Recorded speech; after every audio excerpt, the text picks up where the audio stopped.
an assistant minister working for the Church of England. Thank you so much, Lionel, for activating the recording. And he said his boss took them on an away day, and they were introduced to the MBTI. And he said to me, it makes sense so much how even though it was a very fun group to work with, it was also sometimes very frustrating or confusing to work with them based on his INTJ preferences. He had other spells running his own churches or being a chaplain at Oxford University, but then went to coaching and mentoring business. And through that, certified to use the MBTI through courses that were run by Anne O'Sullivan at the Emmaus House in Bristol. She was one of the very first users of the MBTI in the UK, a founding member of the MBTI user group, and then the BAPT, which we just presented.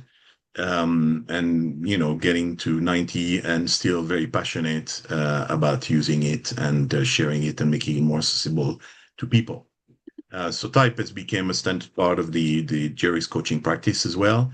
It both allows him to connect quickly with his clients, but also then to help coach his clients in their own self-understanding and how they can develop as part of the work they do with him. Yeah, Jerry said he was a sleeping member of the APT for about 12 years and then got gently coerced by the previous president, Sarah Perrott, into joining the board as a secretary, then a treasurer, and for the last 2 years has been the president of the BAPT as well. And they will tell us more about the work that they do. The other presenter, Josh Leach, and is very different profile. Josh tells me that he loves teaching concepts, but also facilitating how people can create connections and aha moments as well, and has been working a lot with drawing, animation, music, writing, filmmaking. One important moment in 2020, he was selected to be part of the Coventry City of Culture's Cultural Leadership Program and used that to pursue his training in type and work, I think, with Personality Hacker, which some of you may know, and is a very interesting group a team of how they present type to the community as well. And he said he was attending a workshop where the theme was "Your mess is your message," and how when people can share struggles that they faced and how they've overcome those struggles could be helpful to others as well. So he was inspired through that to write and publish an ebook called ADHD Survival Kit, and which has become quite followed, and I understand gone viral on TikTok a few times as well. And so through that, Josh is hoping to develop and scale up the project. So yeah, this is our powerful team and duo right now. So without further ado, I'm going to hand it over to Jerry and Josh for your session. Please, over to you. Thank you very much, Renee. I hope everybody can hear me. I'm calling in from the centre of the beautiful city of Bath, but it does mean that I'm tethered to my phone for my internet access. So if something drops out from me, then I'm going to have to hope that Josh can pick it all up. Just to give a bit of an outline of the session that we have. Renee, do you have some slides to share? I'm going to put them on right now. I've just changed laptop and I realized I didn't open your presentation on the new laptop, so a couple of seconds. Okay, fine. So just while Renee's doing that, just to say, really, this morning is mainly kind of a conversation between Josh and myself about the process that we went through in designing the animations. Hopefully, all of you will have seen at least one of those, but we will be showing them all again. And towards the end of the session, we'll be launching the final one in the series on judging and perceiving. So it will be quite an informal conversation. We're going to be able to show you a lot of the initial designs that we came up with, or particularly Josh came up with, and we hope that it'll spark some thinking for you, not only about the way that the different mental functions actually can be understood, but also how an INTJ, myself, my preferences, and an INFP, Josh's, work together on a project like this, because there have certainly been many times where we've been really aware of those type differences playing into the way in which we were feeling about the project, which has now been going on for 5 years effectively. Um, yeah, just to show you what we're doing very briefly with the first few of these slides. Next one. Um, so there's the simple outline of what we're doing. Just scroll through, Rene. So we'll have some background and history on the whole thing. There'll be some conversation about extroversion, introversion. We'll show you that animation again, and then talk through some of the elements of it. Same with sensing and intuition. Hopefully, we'll be able to put you into some breakout groups for some conversation about that one. Thinking and feeling, we'll bring everybody back together again. And then about 10:45, we'll be launching the judging and perceiving animation, and giving you instructions as well, hopefully about how you can share that, and how we can maximize the number of views, which is important when we're launching. So, Ronnie, that's fine if you can get rid of those slides again for now. And I'm going to hand over to Josh to say hi, and then to launch us straight into the extroversion introversion animation to get us going. Sure. Uh, Thanks both for that introduction. Yeah, okay, I'll share my screen and then we'll jump into it. Found like as an animator, it's much easier to just show what you do than talk about it. So I'm gonna go with that instinct. Here we go. Da, da, da, da, da, da.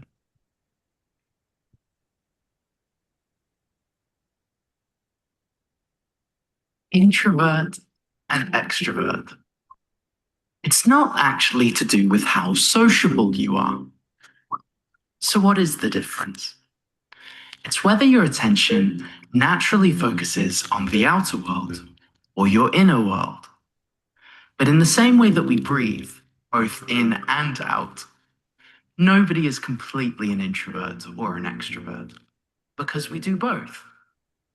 The secret is to discover which ways of extroverting you naturally prefer. We extrovert when we think aloud, get involved with experiences and people, see loads of possibilities. When we connect with and actively care for others, and when we make plans and get things done. You introvert when you observe and reflect.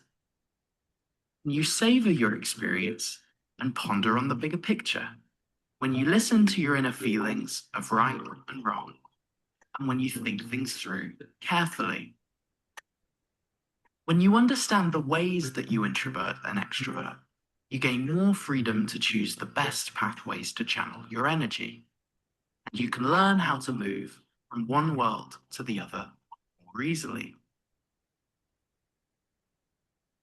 We always live in both worlds, whether you start from outside or inside. The challenge is to grow so you can flourish in both.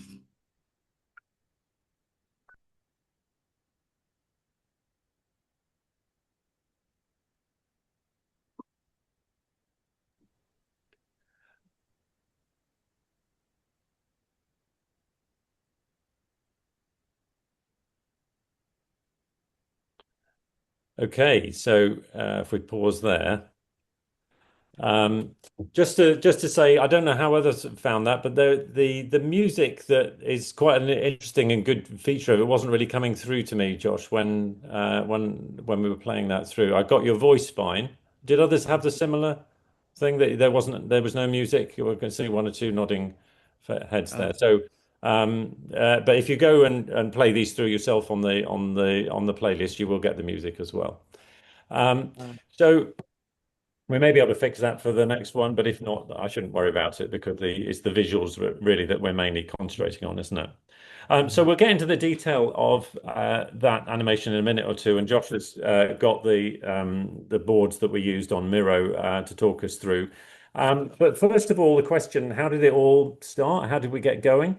And my recollection, anyway, and Josh might correct me, is that Josh and I met at the online conference in 2021, the BAPT online conference. I'd recently joined the board, and Josh pitched up as a participant. I don't really know why, other than the fact that he was obviously passionate about type, and you were in the middle of certification with Personality Hacker at that stage. Is that right? So you just thought, oh, that looks interesting. Is that more or less it? Yeah, I was just looking into other opportunities to like develop my like interest for type. So I was doing Profiler Training 101, which was a course basically aimed at teaching you how to interview people like via conversation to figure out what their type preferences are. Yeah, So it would involve sort of questions like, what would if you could do anything without stopping to eat or sleep, what that you could just do continuously, like what would you do? And yeah, then seeing people's response. yeah. Um, Cool. yeah. So that's how we met. And when we met, obviously it was pretty much still the middle of the pandemic. And the board, we'd been having conversations sort of in a rather desultory fashion together, saying, well, actually, how can we bring type to life in new ways? How can we connect with new people? Um, and we had the vague idea of doing some animated explainers as a good place to start, but we had no idea about how to go about it. So meeting Josh at that point, that was kind of an aha moment in itself, really, for me. And I thought, well, we need to connect and see whether we can get going with this. We were very fortunate, really, as an organisation, because as in common with others, I'm sure, around the world, when COVID hit. That meant that we had to take everything online. And to begin with, people were really hungry for online experience because they weren't getting any face-to-face, and you couldn't get any face-to-face experience. So we had quite large numbers signing up to our conference, which of course was much more profitable because really you've only got to pay for the Zoom licenses, and then as long as you get great presenters, which we always do from around the type community, then people will sign up and get a lot out of it. So we had a bit of budget due to the online conferences. And so we thought, well, let's explore this. And initially, myself and Josh and our then treasurer, Richard Owen, started having conversations about that. Richard had to drop out quite quickly due to the pressures of young family. But we had some principles as we started work, I think. I'm not sure how many of these we really stated or how much of them have come together with hindsight. But we wanted it both to be an accurate explanation of type, but also to be, so if you like, a T focused kind of thing, but also engaging and imaginative. So drawing in particularly the sensing preference with those visuals, but also extroverted intuition of oh, what does that mean? Let's not tie it all down too much, and that's the way imagery works, isn't it? We wanted it to spring as well from an approach to type that isn't so much about opposites and 16 boxes, as it were, but the complementary aspects of being a human. So there was quite a strong introverted feeling element in that, as you might expect with Josh's preferences in particular, but also it's my third function if you use the sort of stack way of looking at type. And we wanted it to be something that came across, type comes across as alive and embodied rather than abstract. And that was partly to do with, for me anyway, with some of the reading that I'd done in McGilchrist's work, the neuroscientist who I had a conversation with for BAPT a few weeks ago. So the question there was, how might these animations enable people to meet type and experience it rather than simply understand it in a sort of disembodied kind of way? And we wanted to focus on the benefit of using both aspects of each tension in each case, so extroversion and introversion, rather than one or the other. So the overall aim is always flourishing as a rounded human being, as really that was the aim for Jung, wasn't it? So it's always a both and rather than an either or approach. And so we have a similar kind of phrase at the end of each of the animations about flourishing in the world. we also realized that we need to match up functions, so sensing, intuition, thinking, feeling, and attitudes. Because, of course, in Jung, there's no mental function that's not expressed in one of the two worlds of extroversion or introversion. Initially, we agreed that I would do the main work on the first script, although, of course, that morphed and changed as it went along, and Josh had quite a lot of input even in the first written script. And we knew when we got started that if we got through to the end of the all four pairs, that judging and perceiving would be the hardest, because it's an addition to Jung's approach, really, isn't it? Which is about Myers used to enable the 16 type model to indicate a person's dominant function. So it's kind of slightly off center, and therefore it was always going to be a bit more difficult to get our heads round and to present in the right way. And in fact, Richard Owen, when we had those initial discussions, he was quite against us even looking at judging and perceiving as a separate thing. In the end, we felt we should go through to the point that we've got to today. So EI, extroversion, introversion, seemed the most straightforward place to start. Even though certainly I find as I work with people that as they develop, the question is usually less about which world they prefer than how they can operate effectively in both. But people recognize the tension between those two worlds and their experiences of them. So that's where we started. It seemed a logical place. It's the first pair of letters. And Josh has got, so actually, I should say the way we did this, because it was COVID, we couldn't meet up, of course. So we used Miro, Miro, which is an idea sharing visualization piece of software that is really effective and it really served us well. So Josh, do you want to just talk us through some of the main ideas in the animation that we've already seen on extroversion, introversion? Yeah, sure. So actually, just a small note on Miro. So I've arranged this board, which I'm going to scroll down through to show you the other stuff. But actually, if we look at this is what we were working with basically.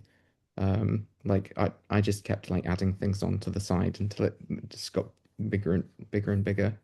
But this is yeah, so this is kind of the behind the scenes, and then I've just cherry picked different bits to talk about. So yeah, I I always love showing people the initial sketch versus the final output. Because oftentimes when I show people like my initial sketches, they don't trust that it's gonna like turn out any differently than what they're seeing in front. So I now use this sketch of the fire in the water plus the output to show like other clients as a way of like if I'm just jotting things down, it might turn out very differently. So fire and water was like a pretty I thought it was a really good like jumping off point. So there was this idea of maybe like anthropomorphizing them a little bit, um, and of them dancing.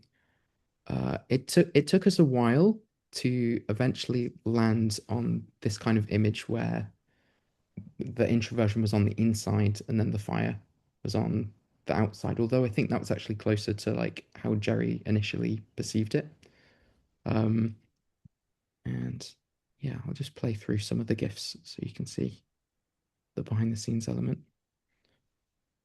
Um, Also, this idea of fire turning into water and back again, like with a looping figure of eight, just sort of kind of came out of nowhere. Um, of them sort of playing into each other. Yeah, I think one of the things that was really important to us was to get that sense that it's always both and there's always one inside the other, and it's a question of which one is dominating at any particular time. Mm-hmm. Well, we there was also like vague ideas about how we might like allude to the different functions. So uh, like TI was sort of like a kind of like a crystallized version of like introversion and water. There were these kind of like ripples for NI, where it's like an idea rippling in your mind. Also the idea of like stalagmites and stalactites for SI, where you're like building a more solid structure up over time just by like drip by drip.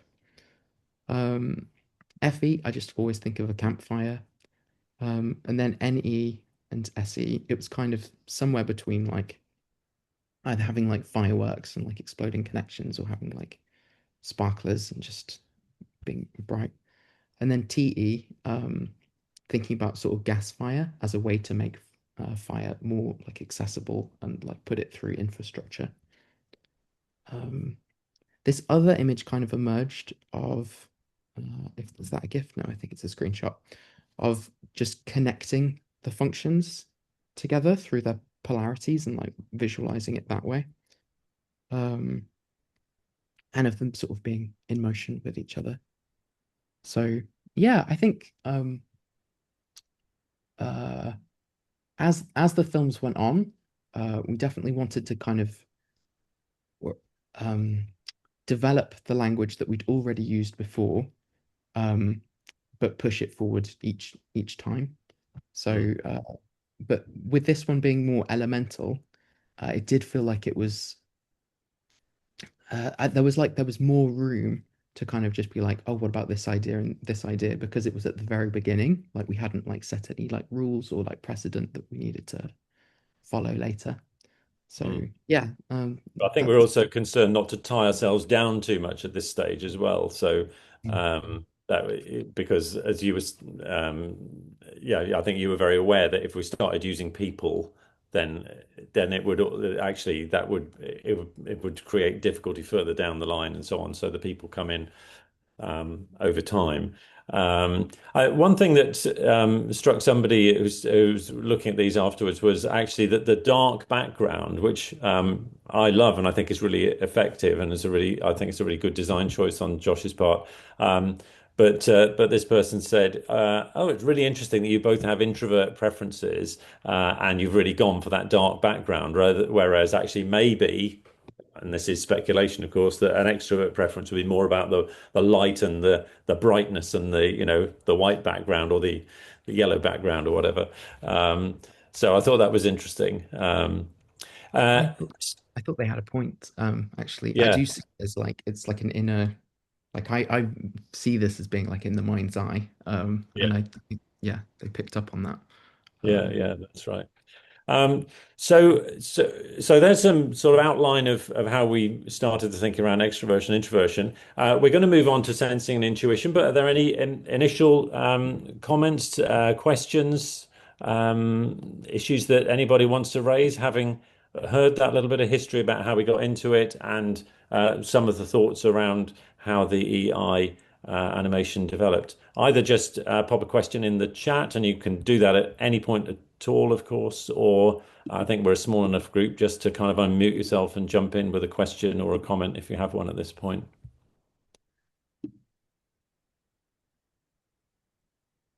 I see. Yeah, I actually like the dark background as someone with a preference for extroversion. I think that works really well because I think it really sort of shines, the images shine out. So that doesn't worry me at all. And also I love the fact that you're doing like both and I sort of remember from that conversation you had with Ian McGilchrist, Jerry, that he said for a string on an instrument to make a beautiful note, there needs to be tension on both ends. And I really love that analogy and that metaphor that you actually you need to pull at both ends, even though it might be difficult sometimes at either end. Then both need to be addressed. So I think it's great that you did that. Yeah. Yeah, I think it's a sort of inevitable tension of a model like the MBTI that you, over time, you get the opposites sort of pulling apart from each other and being seen as discrete, different things, thinking or feeling, let's say. And so we were trying to bring all those back together again, and just as you pointed out, just to see how it's all connected up. How long in total did this actual process take? Harumi is asking, and you're right, it's a good question.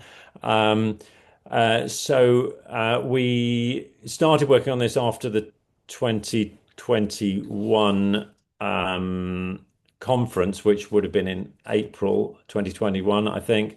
Had the initial ideas, got sign off from the board because obviously Josh can't afford to do this for free. So we were funding this, although got a great rate for him from him for his professional work on this.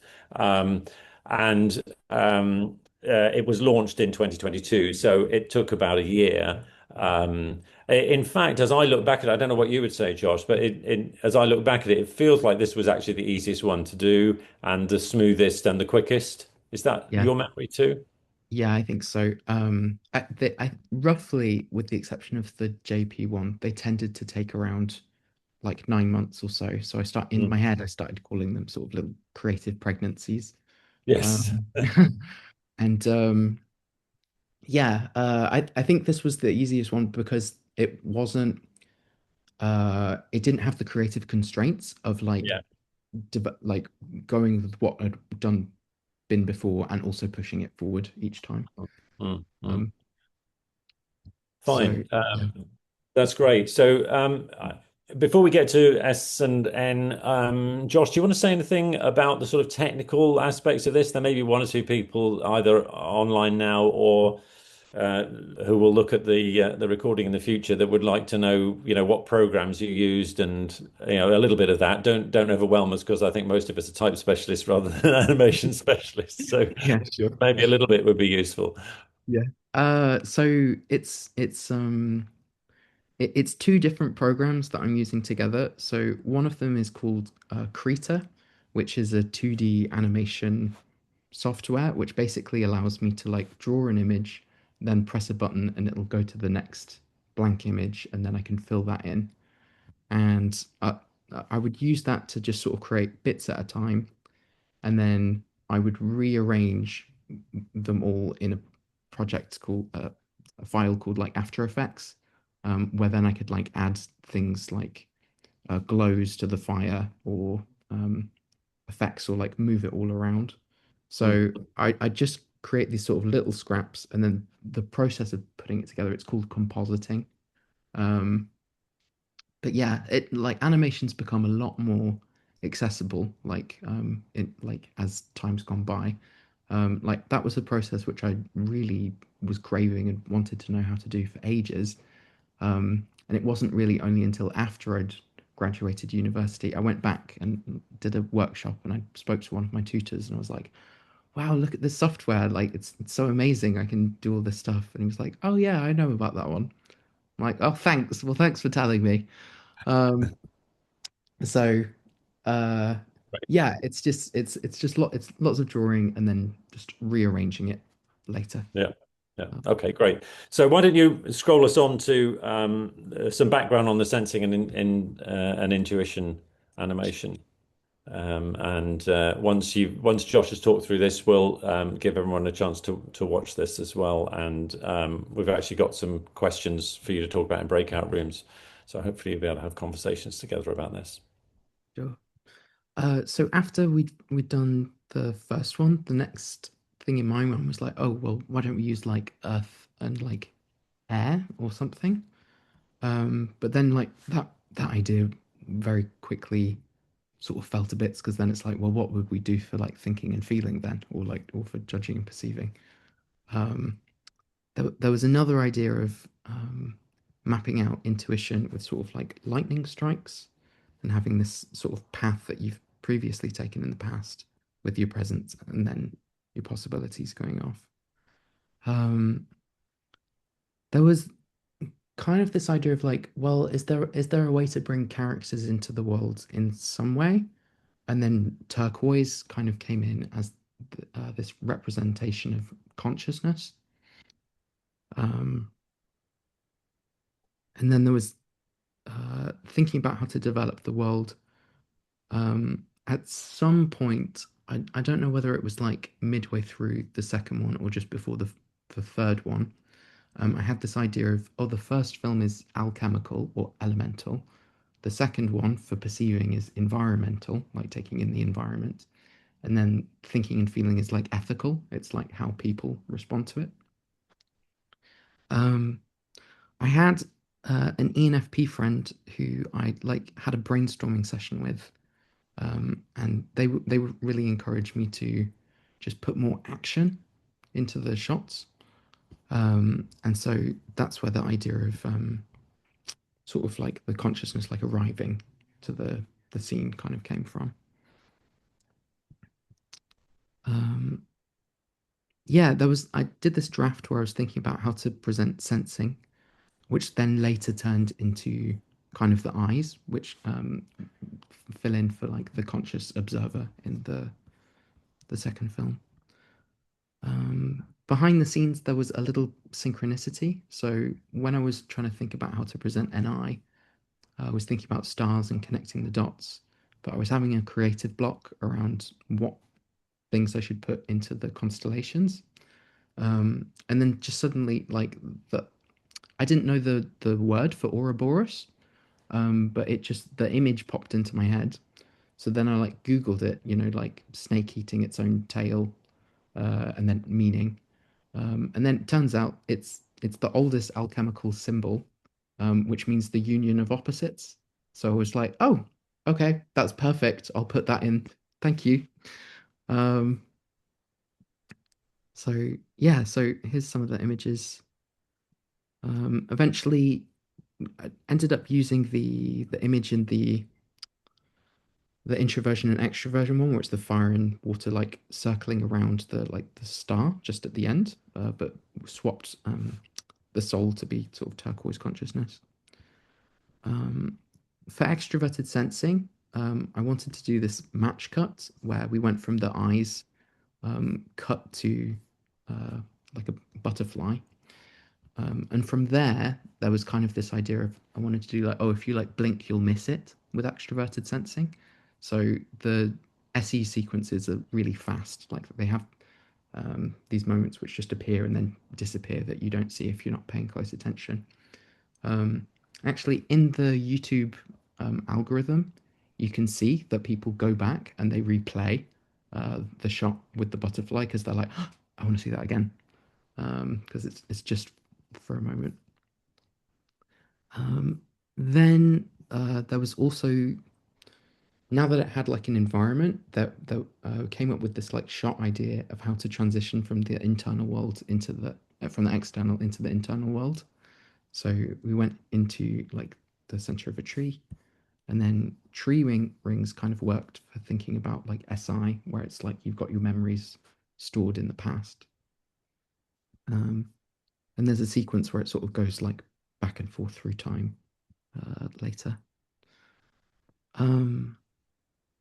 For extroverted intuition, I don't know if the movie Everything Everywhere All at Once came out around this time, whether it was before or after, but the visual reference, like that whole movie is like about extroverted intuition, like multiple possibilities, and playing around. So there's a lot of visual similarities that I think just come through naturally as a result of tuning into that function. So we had this like tree which we like split and then thought about all the different things that you could like turn a tree into. And then from there, introverted intuition like popped up as thinking about sort of these like spider web connections between things, but also that like a web is kind of invisible. Like if you're a fly, you don't see the web, but then it becomes this invisible structure that's like behind everything, which then tied in really, really nicely with the flies that got used for like SE. So there's like a parallel between essentially like the flies in the web for SENI and for the like the past with the tree, and then like the branching possibilities going out, which I was very satisfied with when it sort of played out that way. It happened kind of the idea didn't come first. It was really just like developing and then sort of looking back and seeing, oh, that kind of fits with that. Great. So yeah. I'm just going to post some questions in the chat for people to think about as we watch the sensing and intuition animation in a moment. Josh, I wonder whether you could just scroll back up to the mirror boards that we actually used for a minute, because I'm sitting here thinking, actually, I did absolutely nothing of all this, which is that is the case. Josh, all the imagery really is Josh's, but I did think it's actually quite useful to know that we had scripts as well. So what we normally did actually was to start with the script, which was really pretty much where my input ended, other than trying to support Josh and be a conversation partner as the images developed. So we started with a script as a kind of frame to work within, and a little bit like an artist might have think, oh, this canvas is so big, and I've got to fit what I want on that frame. So with the script function in that kind of way to give us some boundaries and some structure, but then and all four of the animations have really moved quite a long way from the initial script idea, and as things have just developed naturally, and that's felt right, I think, as we've gone through it together. So I'm just, as I say, just posting in the chat 4 questions. A sensing kind of question, an intuitive kind of question, a thinking question, and perhaps a feeling question. So Josh, if we can go to the SN animation itself. And our idea for this is actually, if we watch that all together, so we'll just have the one playthrough as we're all together, and then Renee, if you can put us into groups of I don't know, maybe 6, something like that, roughly 6, and we'll have 5 or 10 minutes in those groups just to talk together, maybe to generate some questions that you want to ask as a result of that conversation, or some observations that as a group you feel it's worth sharing with the whole session. So is that okay, Josh? I'm just concerned about the sound, so I think streaming it from my one, it might not. Normally you can add the sound, at least in Teams. So there must be a feature where you can also add the sound with sharing in Zoom, but I don't know how to do it, unfortunately. Yeah, I think when you share your screen, there's an option to click on. Is there an option to? Where is it, Lionel? The option when you click on share, include sound. Oh, I think we had sound. It was just like the sound quality the sound quality wasn't great. I think we're aware that the music's not coming through as we'd like it to. I think let's just stick with it. Okay. So just show it now, and then we'll put people in groups, I think. Okay, sure.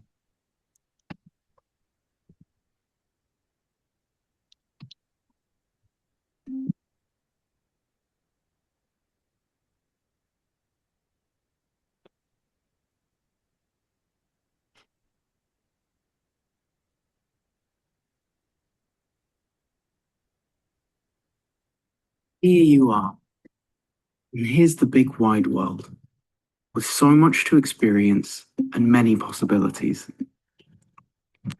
In the last chapter, we saw that extroversion and introversion mean preferring to focus on the outer or inner world.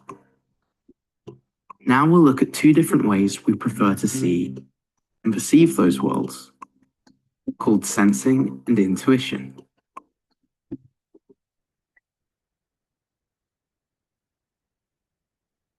Sensing is about focusing on the what is and what's knowable in the reality around us. Focused on the outer world, sensing engages with what's actually happening here and now.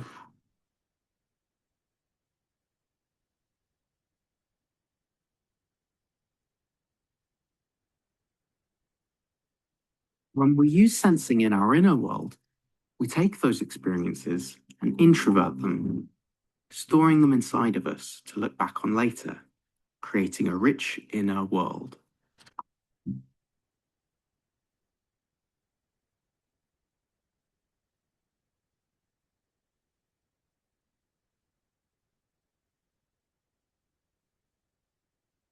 When we use intuition, we focus on what might be.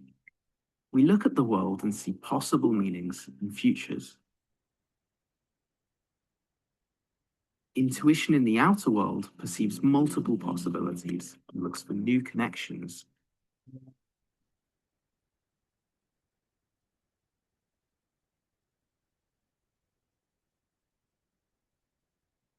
But when focused on the inner world, intuition gathers all the information together and fits it into a pattern to find the likeliest explanation or realistic outcome.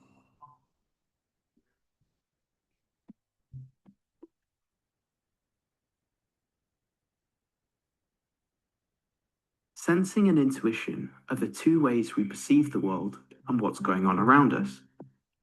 We have experiences and we create predictions. When we see someone overusing sensing, we say you've missed the forest for the trees because the details have prevented you from understanding the overall meaning. When someone overuses intuition, we might say you've got your head in the clouds because the patterns that you can see or imagine disconnected you from understanding what's around you. We all sense things and have intuitions about them. We do both all the time, every day. The challenge is not to over-rely on one, but to develop both, so you and the people around you can flourish in this wonderful world.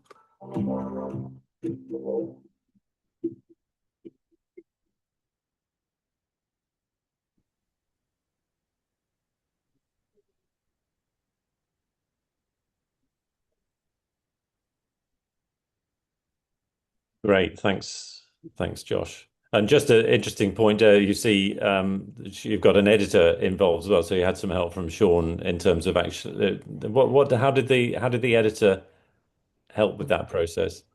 Sean is ENFP, and like we're friends and like done some collaborations together, and yeah, he's got a really good sort of like editing eye, so he would I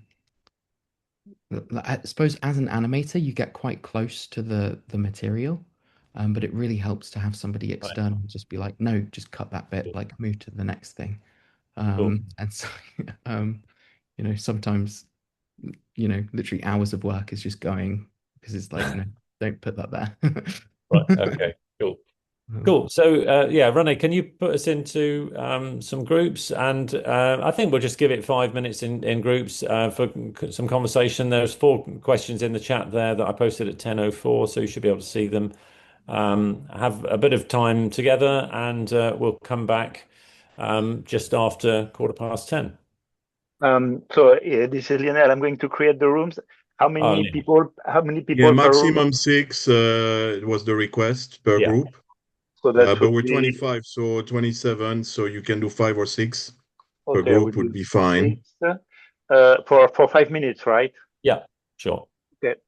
It's So it's the same as you, Jerry and Josh. We do teamwork. I'm the brains, but Lionel is really the capable one behind the scenes. and do you, Josh and Jerry, do you want and Rene, do you want to be part of the discussion, or we want to stay remain in the main room? I think we'll remain in the main room. Okay, so I won't include the hosts. Create options 5 minutes. Yeah, 5 minutes, and we should be fine. Okay, 30 seconds. Ouvrir toutes les salles. Here we go.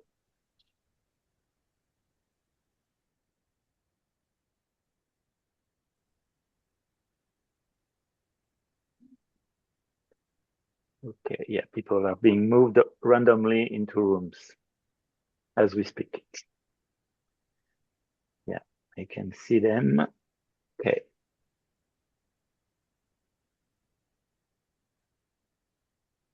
I see them too, so I could pick and choose and join any of them like that, or? Yeah. Yeah, you could. Yeah, definitely. Yeah, you can join anyone, any room. And when I join one, how can I exit and go to the other one? You just say you want to move to another room, and you'll be teleported automatically. Excellent. Just like in Star Trek. Everything okay? Otherwise, everybody? Yeah, I think probably the people that haven't joined have stepped away for a bit. Right. Because Catherine said she was going to, didn't she? So Yeah. I suspect Martin and Barbara, a similar situation. So yeah, there are at least 2 or 3 people in each room. Great. That's So fine. nobody is alone. That's lovely. Brilliant. Thank you. Okay, I'll join room 5. There are only 3 people there. I'll see you in a minute. Okay, lovely. Thank you for hosting us so well, Lionel, with the technical stuff. You're welcome. Well, since the COVID, we've been used to using Zoom, and so we learned as we did it. Yeah, sure. Yeah.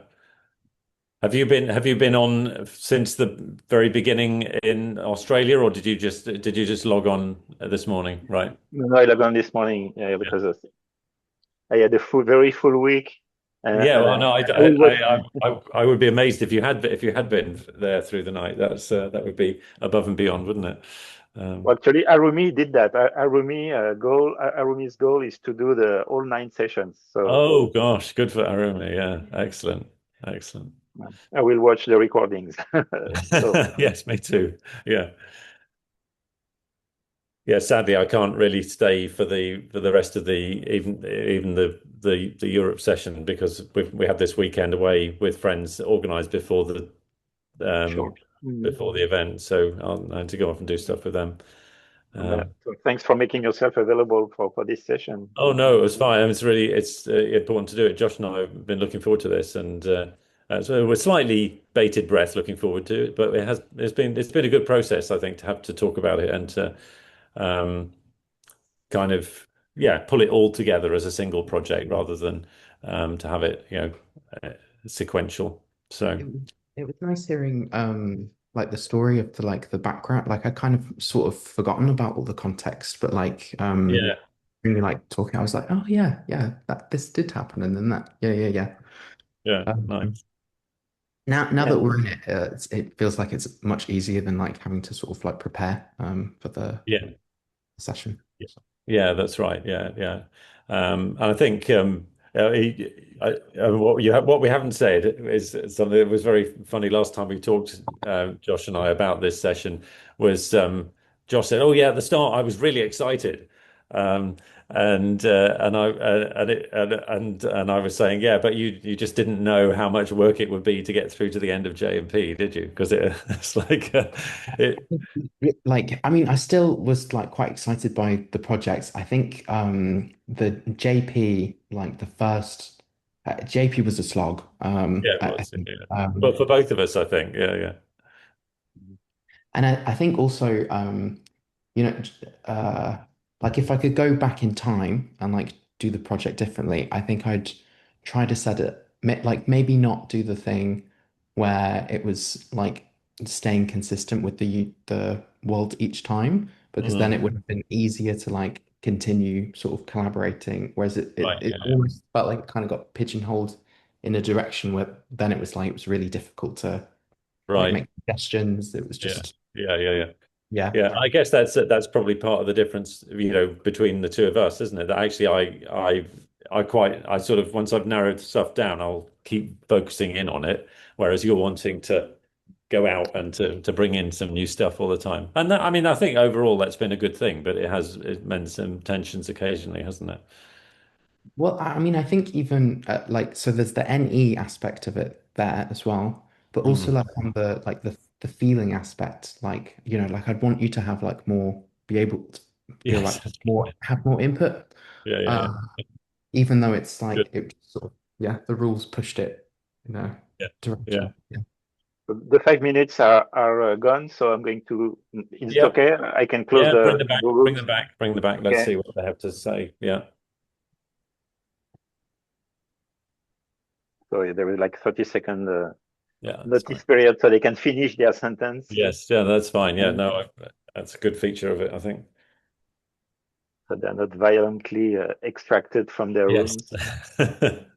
Teleported whether they wanted or not to the new planet. Here they come.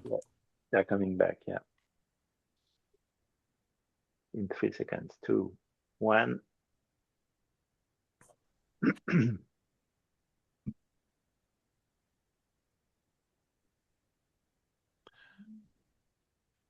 Great. So it looks like everybody's more or less back. Welcome.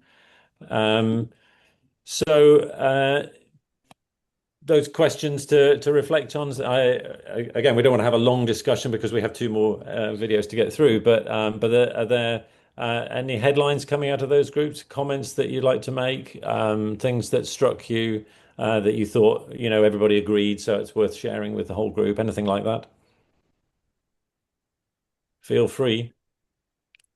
Could I jump in very briefly? Because we Mm, talked about, I'm an ENTP, but I'm also visually impaired. So for me, ah, the whole sensing element of it came over as quite one-dimensional sensing, which is very visual. Obviously, we didn't hear the music, so that would have mm, perhaps evoked some other things.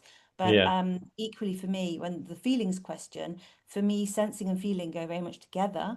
And often it's Mm, through smell or taste or something else that can evoke a very strong feeling or a very strong memory in me that is mm, almost impossible. So it's super creative what you've done, absolutely creative, tick the box 1,000 times. But in terms of the sensing, I felt it lacked the multi-dimension of sensing. We have five senses, mm, obviously a sixth if we're intuitives. But somehow that didn't come over. Maybe there could be more mm. images of other ways of sensing the world around us. Interesting. Just a thought there that Mm, to give that more depth, because you're both intuitives by mm. preference as well. Yeah, yeah. And it's creative, is it absolutely beautiful? Mm, But did it actually give that depth around sensing? I'm just wondering whether, yeah, yeah. how to get that in there. Yeah, yeah, no, that's a good point. Not one that I think we anyone else had made to us to this point. It would feel a bit different if you watch it for yourself on the YouTube and you get the music in there because I think that does do some of that work. But I guess there's limitations as well around the fact that this is a visual medium. But you make good points, I think. Anyone else? If you play it live, you can spray the audience with water as they're watching and listening. But I have a comment that I said in my group. It doesn't represent their opinions or my opinion. Mm, I've for the last like 10 years, I've worked with lots of designers with my homepage and trying to well, I don't have so many ideas, but trying to express them to make something. And mm, then it has failed probably 100% of the time.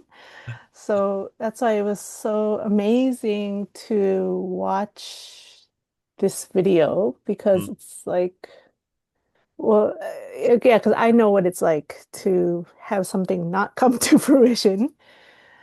So yeah, I was mm. very Oh, great. impressed. I Thank mean, you. it must have been Yeah. a real kind of passion project, is what I thought. Yeah, yeah, yeah, yeah. I think both of us felt very committed to it right from the start, and that sustained us through the difficult bits. So thank you. Yeah. One or two more comments. Anybody else want to ask, say? Jerry and Hi. Josh, I was interested. Obviously, the videos have been developed a few years ago and over the last several years, but in how it's been used with clients or how it's been used with groups and how that's gone. You might want to be touching on this later in the presentation, so don't let me Mm. derail this now. But I'm interested in how that's how you present it or how you go about it. Yeah, Uh, well, that's interesting because we never set out with a very clear sort of, if you like, commercial aim or a use aim like that. I certainly know some of my colleagues, friends have used the animations when they've worked with groups or individuals just to illustrate them and get them thinking about them in other ways.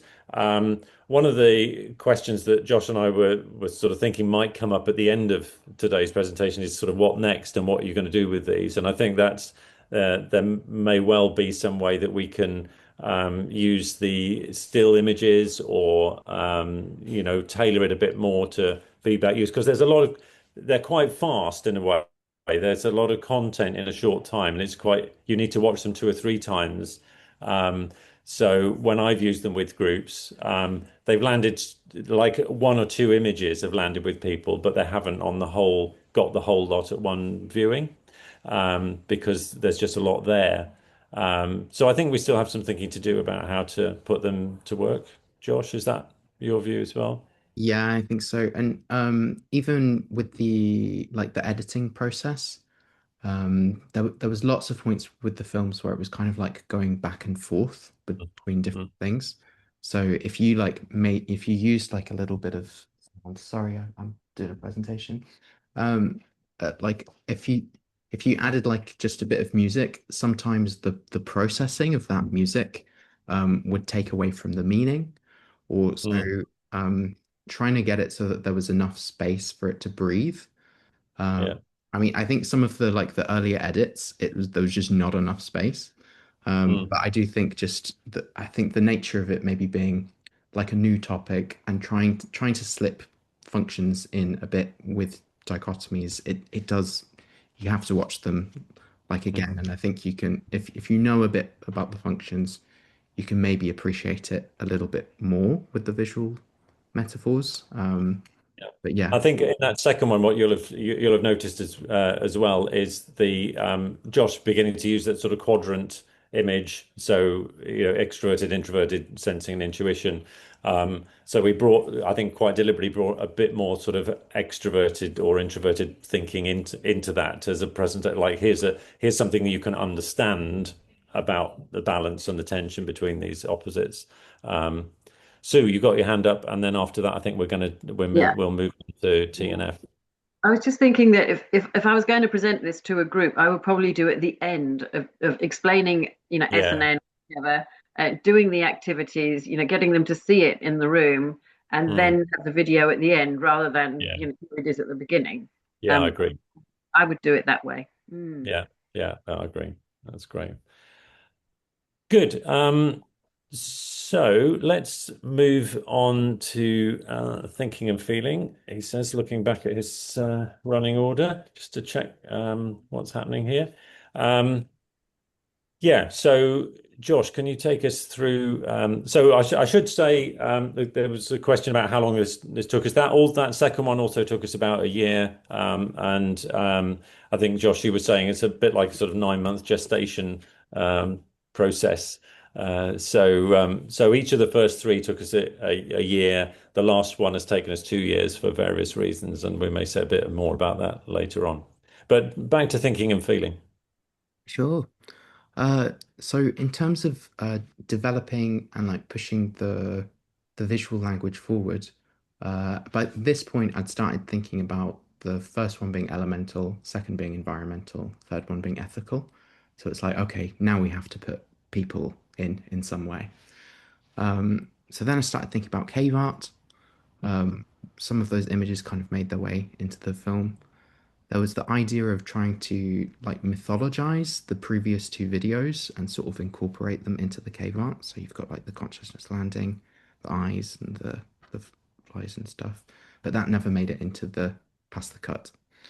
Um, there was other ways that the inner outer sort of popped up in like the visual metaphors. So you had like the cave where it like pans into the cave, and then you've got the fire around the outside, and then the water on the inside.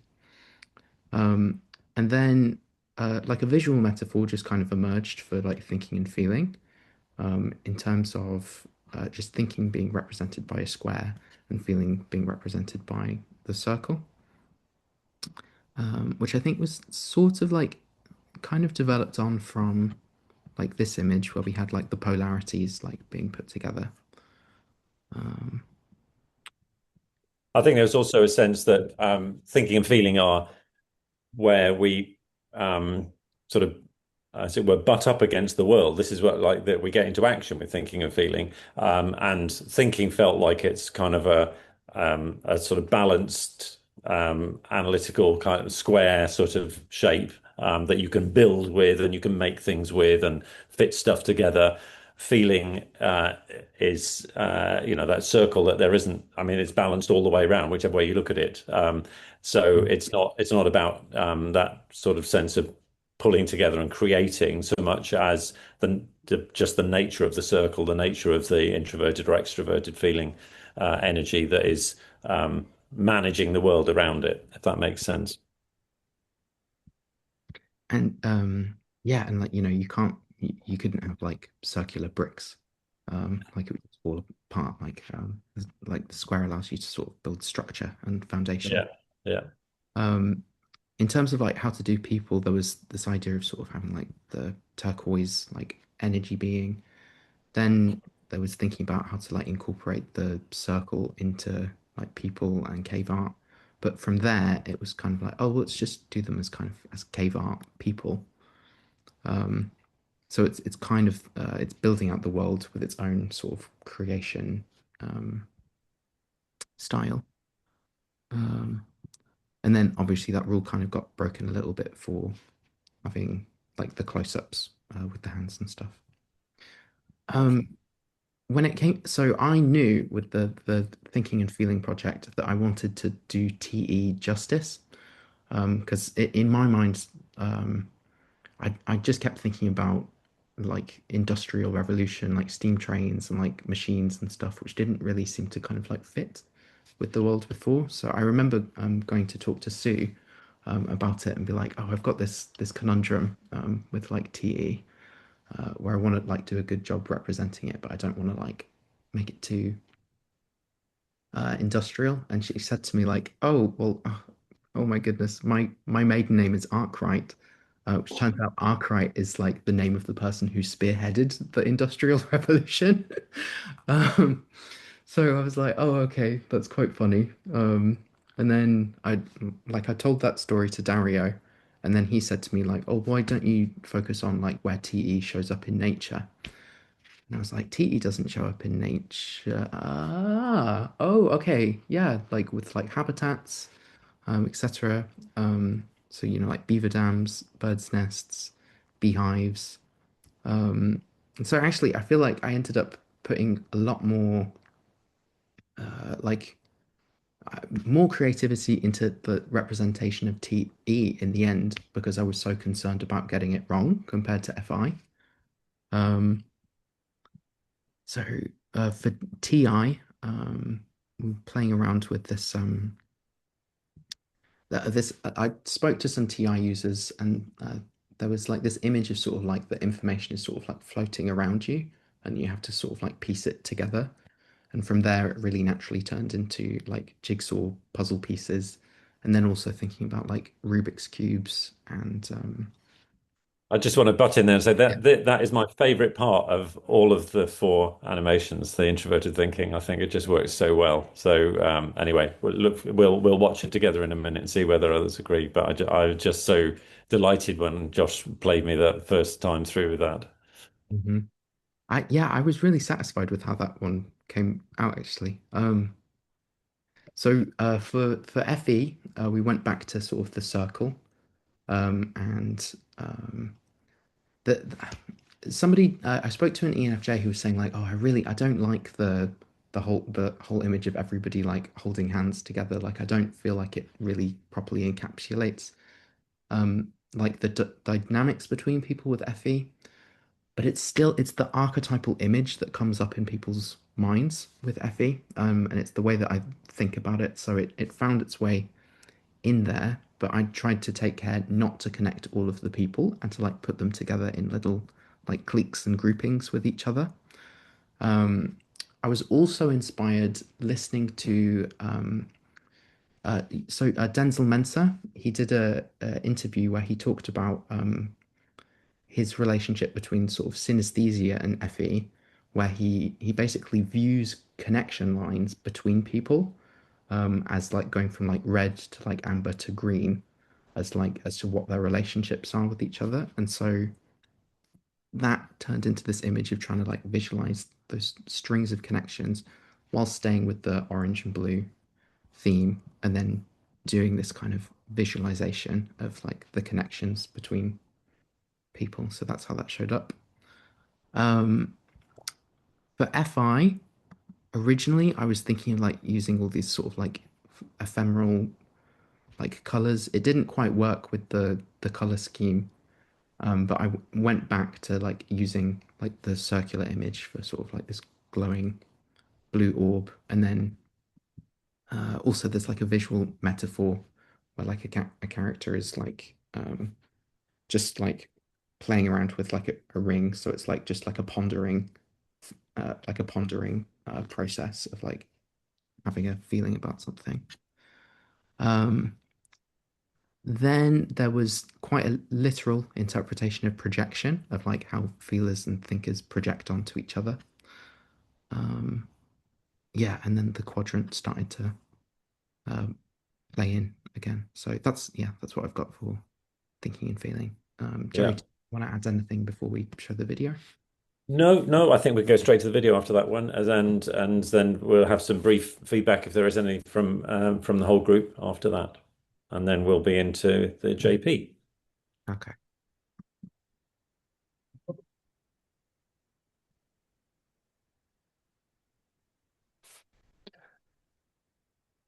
Again, it is such a shame not to have the music coming through, but In the last chapter, we looked at different ways people prefer to perceive the world, sensing and intuition. Now we'll look at different ways people prefer to make decisions, using the two judging functions called thinking and feeling.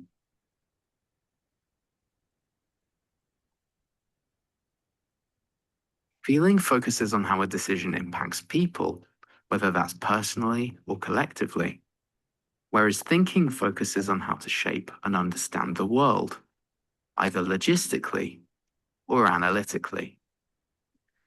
While sensing and intuition tell us what something is, thinking and feeling tells us whether it's acceptable to us. But knowing our personality type gives us a clue for which function we want to rely on and use first. Now let's take a closer look.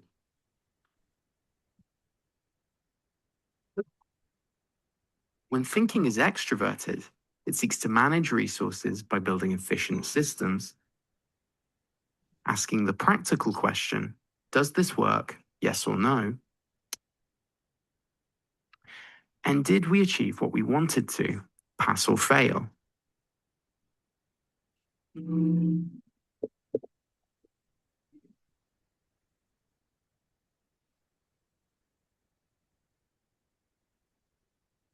But when thinking is introverted, it seeks to build and refine knowledge, asking the logical question, is that true, yes or no? And how do I know for sure? Does it make logical sense when you put the pieces together?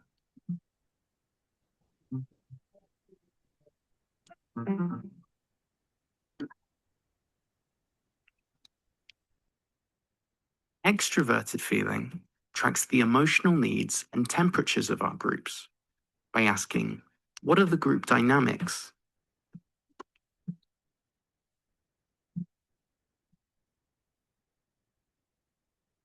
What do we need to stay connected to each other?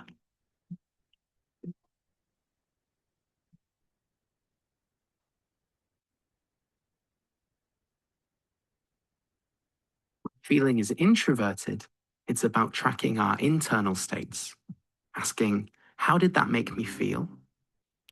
Do I like it? Is it good or bad? And is this aligned with my sense of self or my moral code?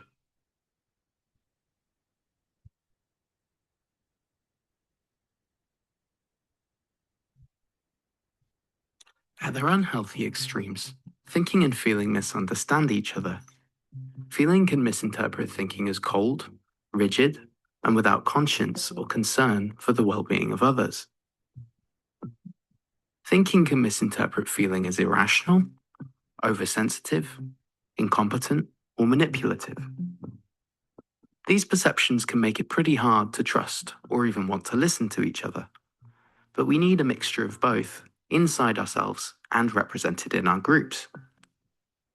Too much feeling and nothing gets done. We lose sight of common goals by playing social status games and fighting over perceived insensitivity. Too much thinking, and we lose touch with ourselves and others. Community and culture fall apart, and everything becomes transactional. Thinking and feeling help us structure and organize the world around us and within us. We all use both all the time, but knowing which you're more comfortable with helps you understand your own insights and those of others, and appreciate the different perspectives we bring and where we're coming from, so we can live, work, and flourish together.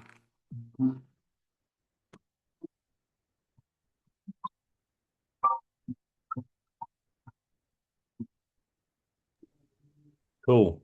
Thank you, Josh. That's great. Good. So, any comments either using the questions that were already in the chat for the previous animation, or any other random feedback that you'd like to give at this point before we have a look at launching the judging and perceiving?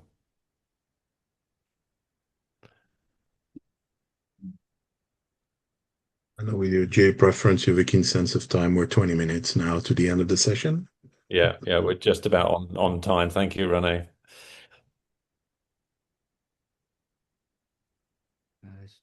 Okay. I felt Well, that was a lot easier to follow. And I think it's very useful to show how the function can misfire and be perceived differently by other people.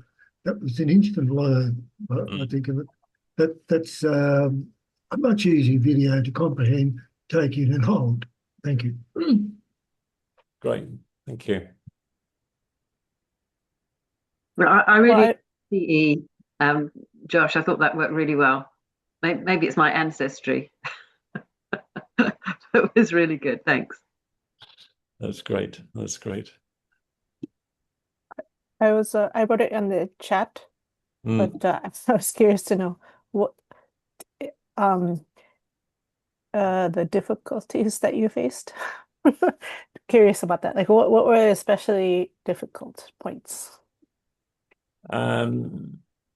I mean, I think in general we worked quite well together. I mean, I guess the different, my INTJ preferences and Josh's INFP sometimes showed up in me wanting to kind of close down and just get on and get a result, get it done.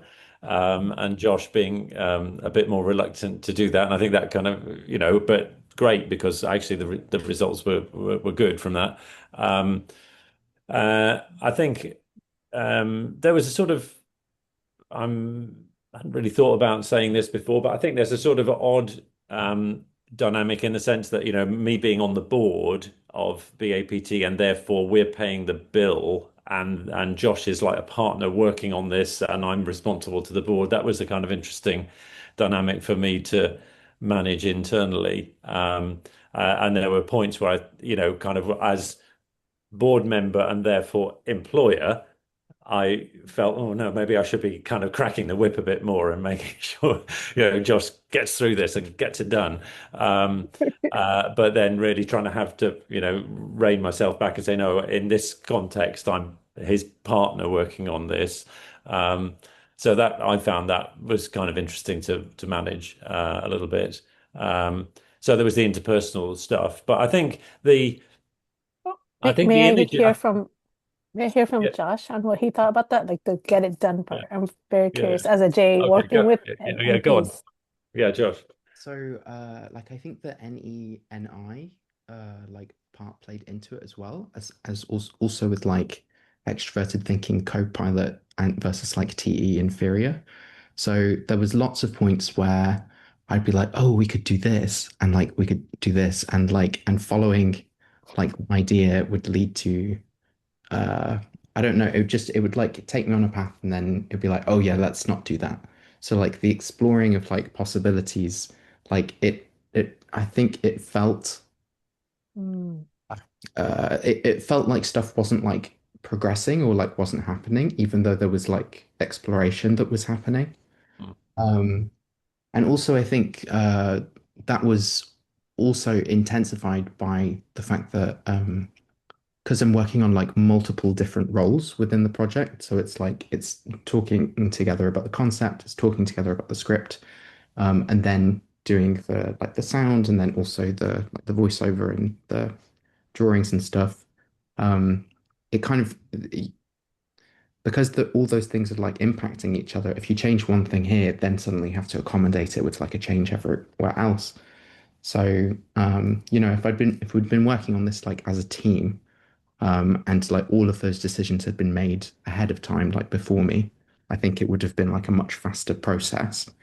Um, and also, I think I do think, especially with the JP one, I felt like I sort of fell into a bit of a TE grip like as an INFP, where the process just becomes like, oh, I just need to keep working. I just need to keep progressing on it to the point where you start like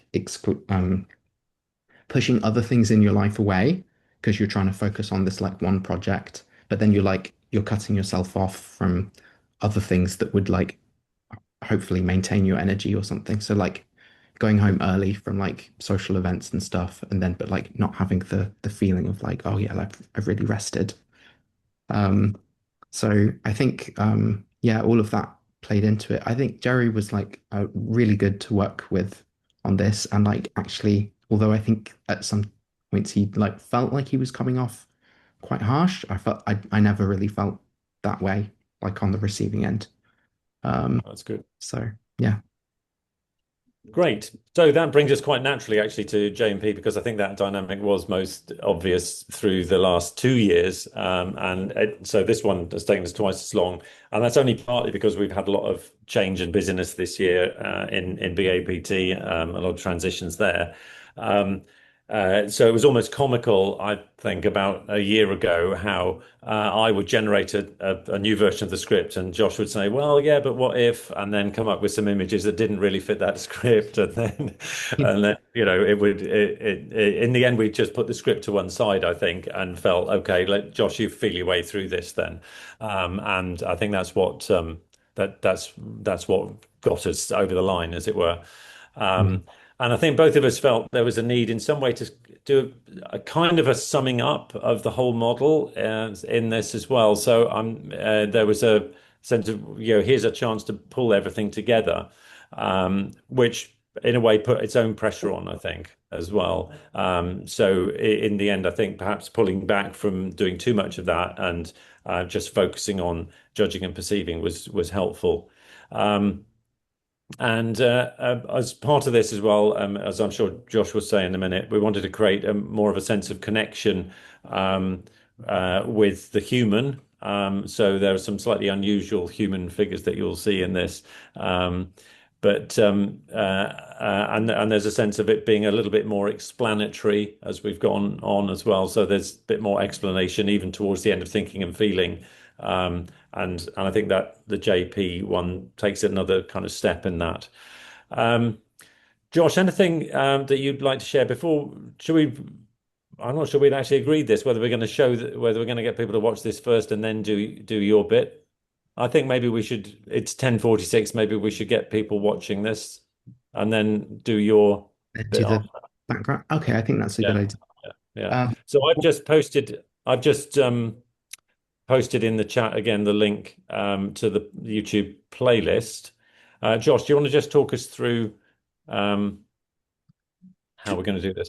Yeah, sure. So for the sake of YouTube algorithms, we're going to send the link in the chat so that then basically as different people click on it, that's going to register as different IP addresses. Also, when you watch the whole thing through to the end, that's going to be like bonus marks for YouTube because they're like, oh, they're engaged. They watched the whole thing. If you leave any comments at the end, that's also going to help like boost it within its like little period of time where it's paying attention to how people are responding to it. And yeah, also it means you should be able to get better quality sound rather than like streaming through Zoom. I think if we tried to send the individual videos, it would have got very complicated with all the different links earlier, but we can do it for just this one. Yeah, is there anything I've missed?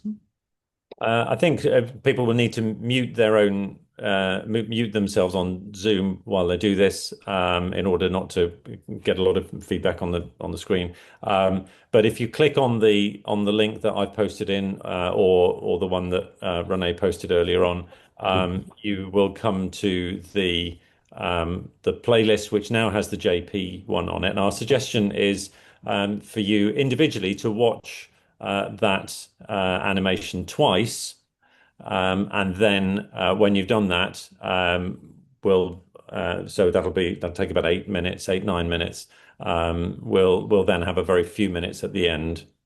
I think it was like we'll watch it once here. People come back to the description of the thing, and then if Okay, people and see, and well, yeah, okay, that right, yes. Okay, watch it once then, and then come back. Is that clear, everybody?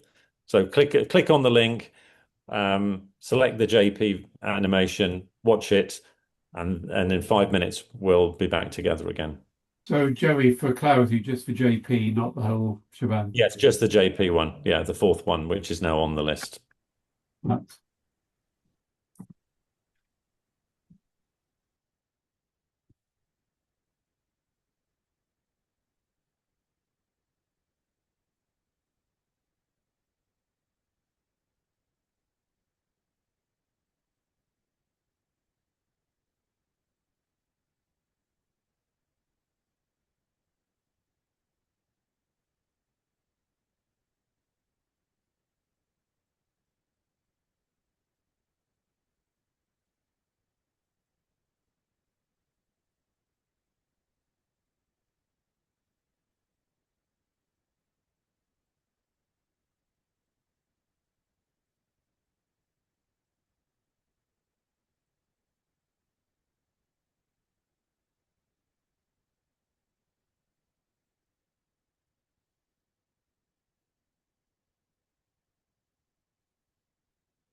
So hopefully that's roughly come to the end.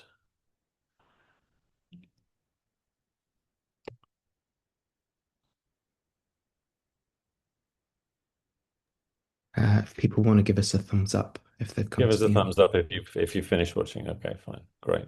So back to you then, Josh, for some comments on. Sure. One moment. Let me just plug my laptop in so I don't suddenly disappear. Okay, share my screen. Even as an animator, technical difficulties. As Lina's saying in the chat, so much better with the music and sound effects. Yeah. Yeah. So do spend some time if the other ones are new to you, do spend some time going back and watching those on the playlist. It's very straightforward to do, and it does make a big difference. Okay, so with judging and perceiving, I knew that this was when we were going to have to like put people in, and because yeah, people take a lot of time to draw because there's just so many aspects that you have to go back and then fill in. A lot of my earlier drawings I didn't really like. I'd do them and I'd be like, that's not it, that's not it, that's not it. So there was this idea of like using the functions as like markings. I did like this idea of having the persona as this like floating like face that was like you could see as they like turned into their like inner world. Or having kind of these elemental characters. I was really inspired by this image, which this wasn't me, but I was super inspired by this image that I saw someone put together. I connect with it spiritually. It's just me that looks like kind of the inner world, like looking out at the outer world. I did some like tests with it. But like in the end, I was just like, it's just too creepy. It doesn't, I don't like it. Um, um, there was also this idea of maybe like the people being like made out of like mud and earth, and like grass and like separating into like different functions, which ended up on the cutting room floor. Um, but at this point, I'd started to think of this as being kind of like a parallel alternate universe creation myth of sort of like kind of Garden of Eden of like coming into like awareness and like consciousness. Um, and so that's where like we brought back in the image of the functions and the soul. Um, so yeah, it was putting the eyes with the caveman people to create these kind of slightly otherworldly, but also like humans like that are based in this world. Um, yeah, I got inspired by a quote where an animator was saying like, "Oh, you need to like live first and then animate second." So I went for a walk and then like saw some bits of nature, which like I found ways to like incorporate back into the film. At this point, I was feeling very, very stuck with the script.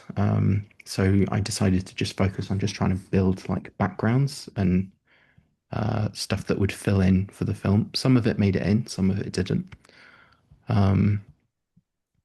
There was in the other films there was like an extension of the looping figure of eight where it was fire and water turned into the stars and the snake for the sensing intuition. I can't remember what it was for the thinking and feeling if it used that in the end. But this was something that ended up on the cutting room floor of having like the eyes and then also decisions that were being made. One of the things that there was one bit in the script which I added, which didn't really quite work, which was thinking about like people having different preferences or needs. Like if you had to choose between either going hungry or without sleep, um, what some people would prefer one over the other. Some people would be a bit more balanced, but you'd have to make that decision as a group versus just individually.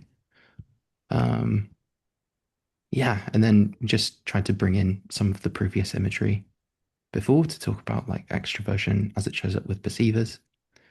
And then yeah, it also like tying in the imagery from previously to from the sensing intuition one to the judging and perceiving one. Yeah. I've Yeah, forgotten just you. be nice to see Jen's comment in the chat there about the development of increasingly complex, nuanced, and explicit imagery makes sense as the series progresses. That's great because it has been. That's something you've really worked at, isn't it? Yes. And it's something we've been aware of together, and we're wondering, how well that had worked. We're coming up to time, so we don't want to take people beyond 11 o'clock. So I wonder whether you could stop sharing your screen, Josh, and we could go back to Renee to just put up the last couple of slides. Obviously, this video is now launched, so please do share it with your friends in the type world and not in the type world, and see what reactions you get. And you can share the whole playlist with that link that I put in the chat there.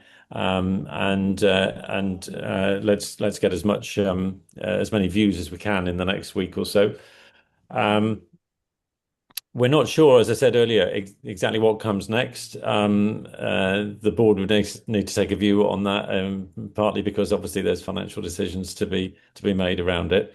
But it's been a great project to be part of. It's been a real privilege for me to work with Josh on it, and we're pleased to have kind of rounded it out with this last one, I think, Josh, aren't we? Likewise. Yeah. So, Ronnie, can we just have the last couple of slides back I can't up? find the share button anymore. I'll put you on 3 different screens, and then I don't know where the share button is on which screen. So I'm not sure how to do that, to be honest. Hang on a minute. Let me just. It's not appearing on any of my screens. Okay. Well, the last slide, it simply says, please share this. It has the link to the YouTube playlist. So that's our message. Share it, use it.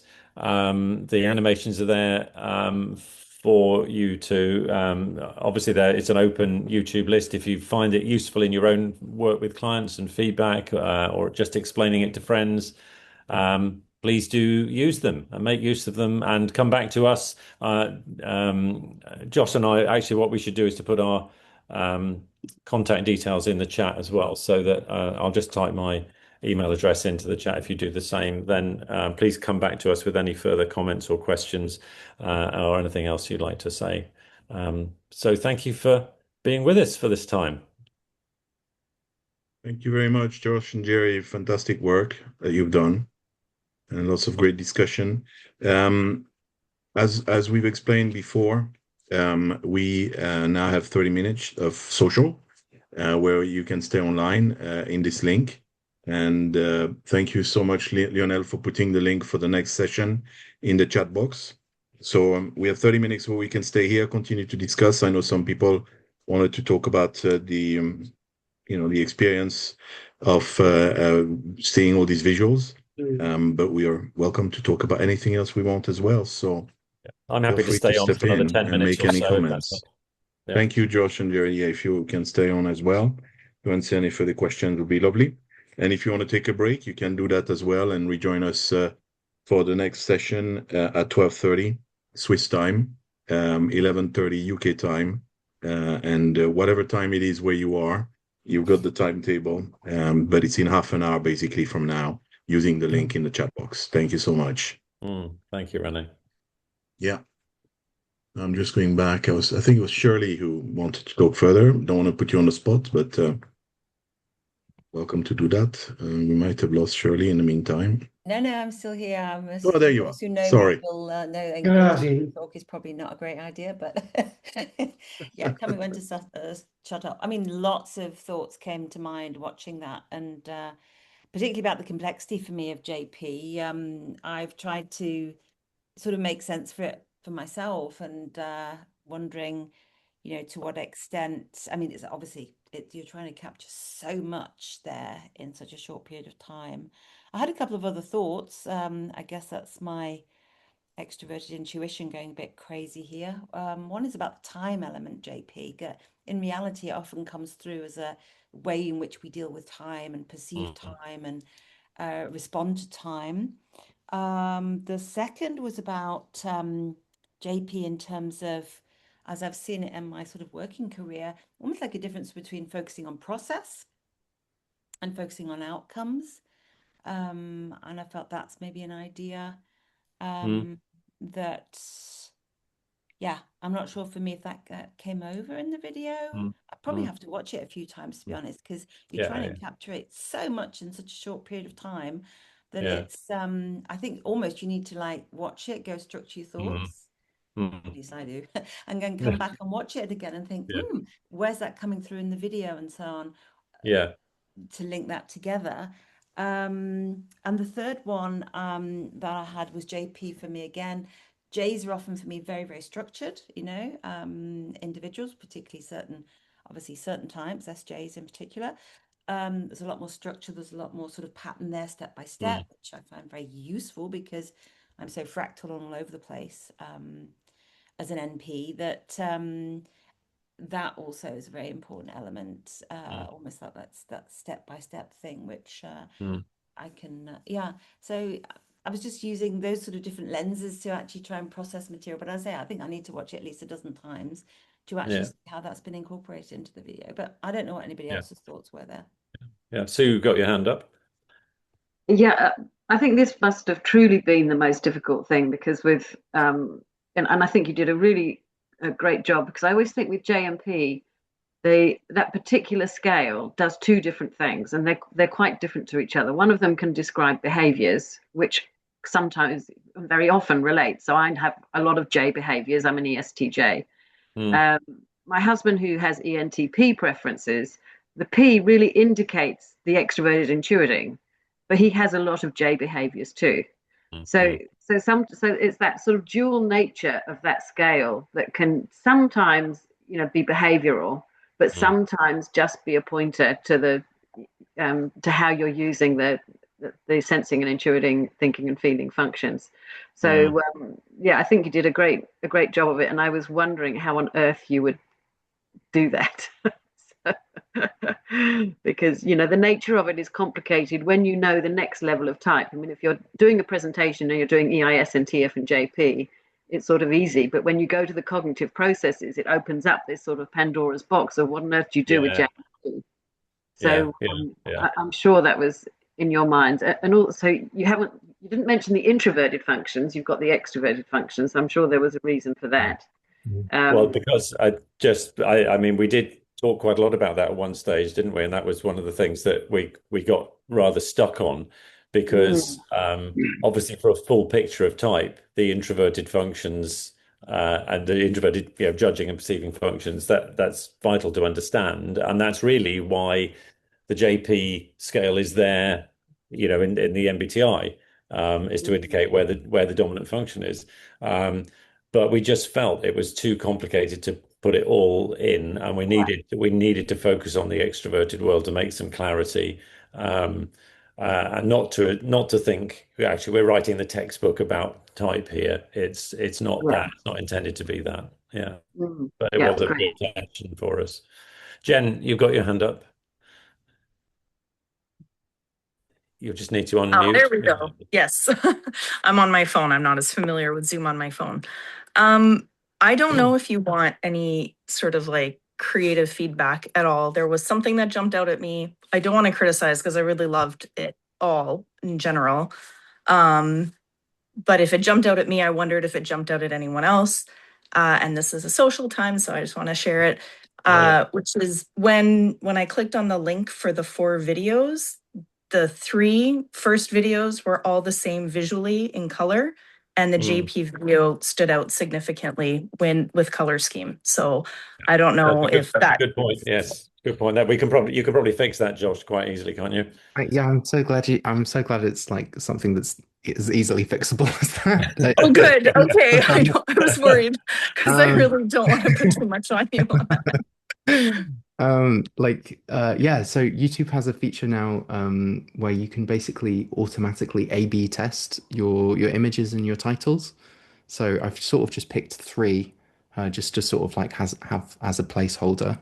But yeah, I could go back and create like a fresh thumbnail which like played on the fire and the water to keep it consistent with the thing. I will do that. I probably would have just left it, but now that you've said it, I'm like, no, I will go do that.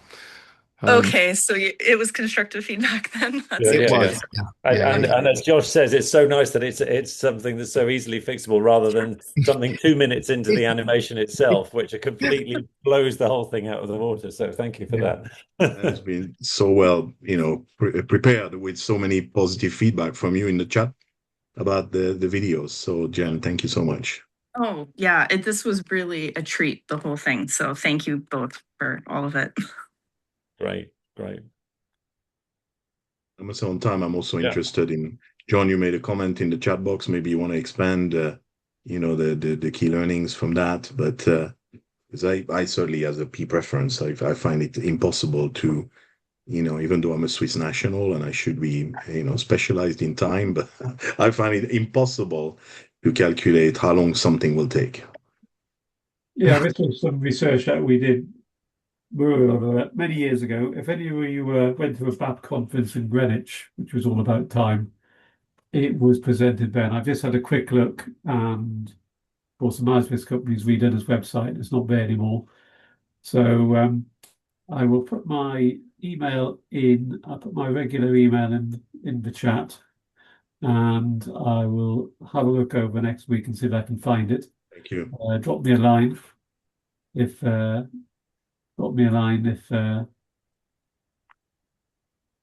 you're interested. Let me put my regular email in. It's probably easier.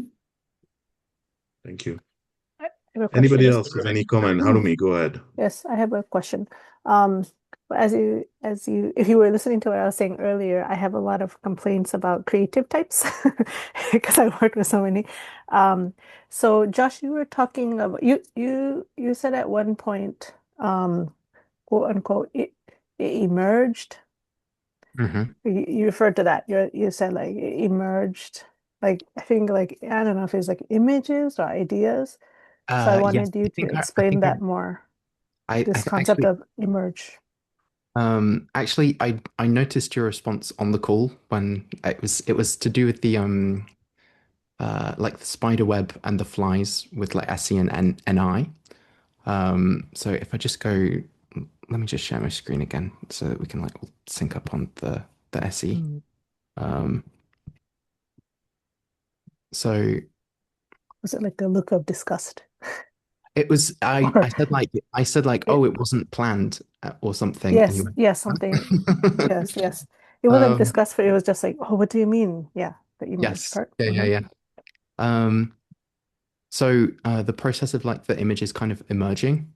So it was, there was lots of different ideas for each of these, which sort of ended up on the cutting room floor. So for sensing, it was like we could have stuck with the stalagmite image, but eventually like the idea of the tree rings representing like previous points in time, and then also the connection between just flashing through different possibilities of like what you could make wood into, and then realizing like, oh, wait a second, these two things are connected with like a tree metaphor, versus also I just started with the like the butterfly match cut, and like added some like bits of like the dragonflies and like nature and other stuff. But then later on, there was this idea of a spider web of connections, and then I spotted, oh, there's a connection there between the two things. So the way that I think about ideas emerging, I don't know. I like to think of ideas as being like an external thing, which like either arrives or like you tune into, or as something that you kind of create by hodgepodging two different things together. But I prefer the idea of it being sort of like appearing or like divined in some way, just because it's more fanciful. I don't know. It's just more fun to think of it that way. Yes. So when I hear that, then I think it's really not so possible to work on a timeline, right? That's what I'm hearing. Yeah. That's, I mean, so then it's just like, you just don't know when it's going to emerge. But I mean, also, you know, like I went sort of below market rate to be able to say yes to the project. But it meant that it wasn't enough to live on, so I couldn't push other projects aside when they came up because it's like, oh, I still need to like pay some bills and stuff. So other projects would come in, which I think also extended the timeline because you know I had to work on other stuff at the same time. But then also, you know, if the idea didn't feel right, I'd just get stuck. Because there's so many extra things I have to do as a result of that. So then when you'd have a breakthrough of like, oh, that I prefer this idea, then that would spur like more actions on. So it really was like in the JP thing where the perceiver thing is like just the like it was like that really. Yeah, so what I thought just listening to what you're saying is I mean I'm just thinking about other people that creative types that I've worked with. It's like so you can't really tell if they're like not doing it or are we just not working on a project or if they're like waiting for an idea to emerge, right? You just don't know. Yeah. There's nothing Yeah. that you can do. So it's like, okay. Yeah, extroverted intuition, particularly in like a co-pilot position and stuff. You can really feel like you're progressing because you're like putting together all of these ideas, but from like an external point of view, where it's not materialized into the sensory world yet, it just looks like you're doing like a whole lot of nothing. Yeah. Even though you're you're progressing it forward in your mind at least. Like the seed that's in the ground but not yet emerged. Mm, It's still doing something. yes. I think Um, NI is a lot like that too, in a dominant position anyway. You just have to let go of the control of wanting to do something with it and just let it be until it's ready. Yeah. So I really appreciated you talking about the creative process around this because I'm finding it inspiring in my own writing right now, which is what I'm working on here. So Yeah. thanks. I think that's such an interesting comment, Josh, about the intuiting processes looking like you're doing a whole lot of nothing. And I, you know, having worked in schools for a long time, you know, I wonder how that feels to you when you can be criticized for looking like you're doing a whole lot of nothing when actually there's just so much going on. But the product, you know, the creativity keeps going, but the productivity hasn't started.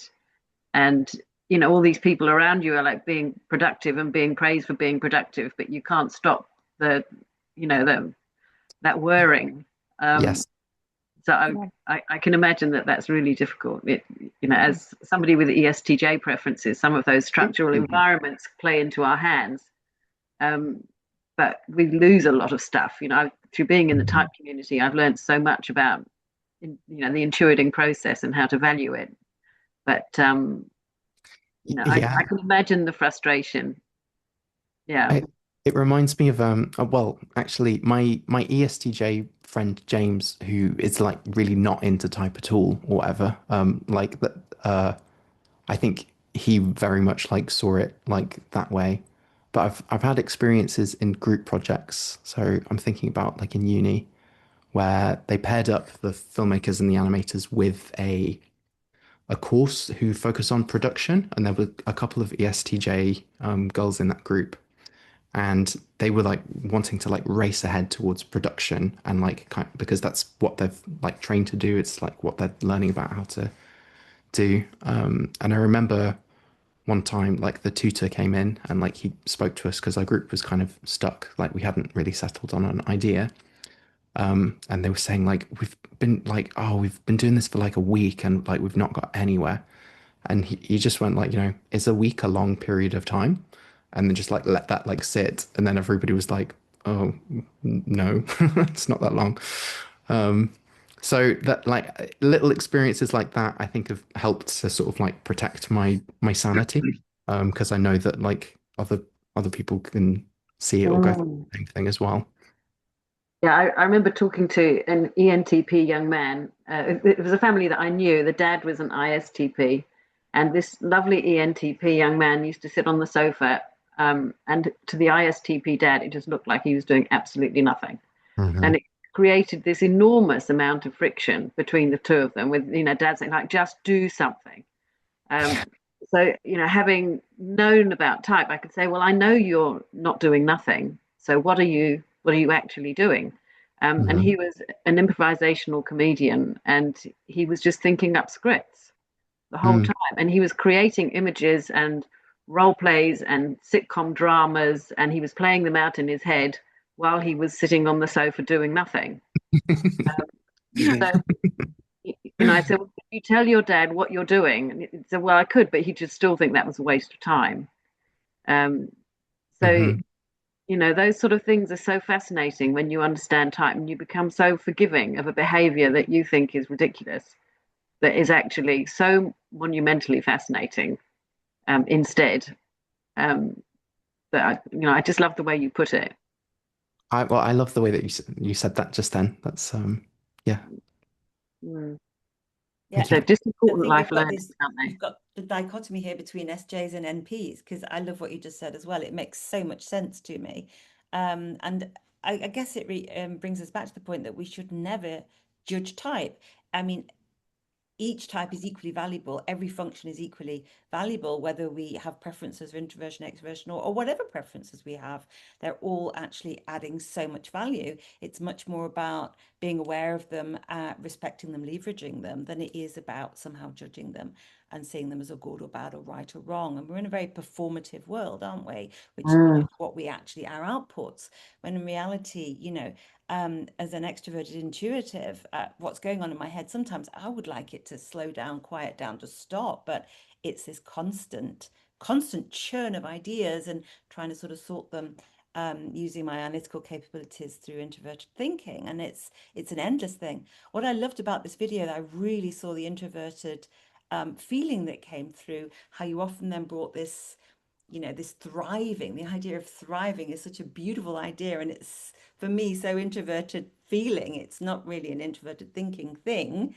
No, it would be maybe, I don't know, success or something, or a solution, or but no, I love the way that occasionally through what you're saying, that we're really getting a sense of your personality in this video, which is also really beautiful, actually. Yeah. Well, it's a shame Jerry's not here, because that was his big influence on the project. It was like, and he was like making sure that it carried that heart through into each of them. So that came up in all of the script things, that he would like push it and like focus it on that direction. So I'll thank you for saying that. I'll feed that back to him. Because ultimately type is about wholeness. It's not about adding the bits together. And I think that get that sense of who you are, the creative process, but who you are actually in creating it, really came through, particularly in the last one. Maybe because we had more sound and so on. It could be that was slightly differently you know, interpreted by me. But yeah, that wholeness came through. You know, this whole individual creating this, and trying also to think about the other elements that are not necessarily dominant or you know, prevalent in their own personality, which is quite interesting, because I'm sure as we're all watching it, we're all processing it obviously with our own personalities. So we're seeing the gaps of not totally sure that it quite captures introverted thinking yet, and then, you know, why is that absent in other areas where I'm really getting this sense of particularly introverted feeling that came through so very strongly. Yeah, it was definitely a trade-off of trying to like pick which to go for. And there was other edits of the film where it focused more on the analytical like definition side, and it just lost all of its like momentum. I was like, oh, there's a place for that video, but it's just not in here. I'm having to laugh because I was thinking I need to see equations and really complex sort of, you know, where are the equations? And it was okay, you know. Everybody, I'm sorry, I'm gonna have to Boring as hell interrupt you. probably for most people, but actually, you know, the way in which I think of the world is not in terms of jigsaw puzzles. That's actually fitting the bits together. That's a bit more extroverted thinking for me. You know, like building something that actually is meaningful. For me, it's really solving these really complex equations, because the world is about these these very, very complex equations, and how to solve them and make sense of even myself, you know, let alone anybody else, how to actually solve this. Yeah. I love the discussion. Renee, do you need a J to interrupt for you? Yes, we unfortunately need to close this one so we can open the next one. We cannot have several sessions running in parallel. We're using the Lionel's account for both. So, Can you but we place have a break link? after that The as link well. is Sorry. the link is in the chat. Yeah. Yeah, the link is in the chat. Stephen Loney, all There it models is. are wrong. Yeah. Thanks And very it's much. Starts in 10 minutes, 7 minutes, and then there's a half hour break, a 1 hour break after that. So you can for sure continue the discussion there. Thank you Thanks so so much, much. everybody. Brilliant. Thank Thank you. you. Thanks, Josh see you in the and next Jerry. session. Bye. Bye.